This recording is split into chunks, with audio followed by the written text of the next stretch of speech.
Welcome to the channel, friends. So today's video is going to be describing how to properly replace the batteries in this Honeywell Home T4 programmable thermostat. Now, the very first thing you want to do is you want to go ahead and turn off the thermostat. So you want to go to Mode and select Off. So you do not want this in heat or cool when you replace the batteries. You want it in the off position. So as you can see, it's off.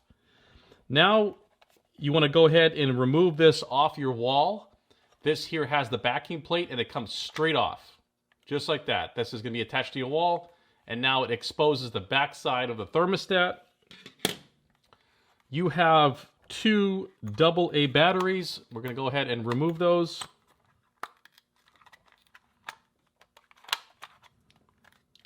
Now, there's something else I want to talk about, and it is important because you want to check your terminals, the battery contacts here, to make sure there's no corrosion on them.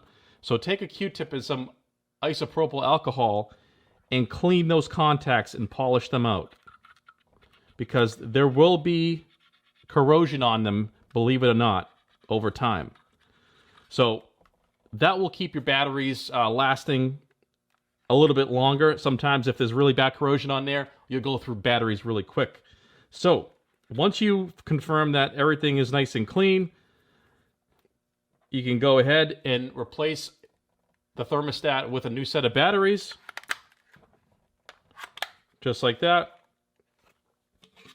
And now go ahead and install it back on your wall. So we're just going to mimic that by doing that.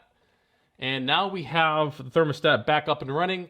And the next thing is, since it's a programmable thermostat, is you want to verify that the date and time is correct.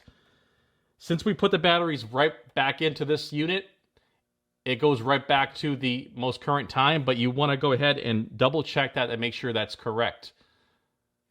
If you had the batteries out for a little while, it would restart all over again, and you have to install the date and time once again into the thermostat. But that's going to be it, guys. That's how to properly replace the batteries. And thank you for watching, and I'll see you in the next video.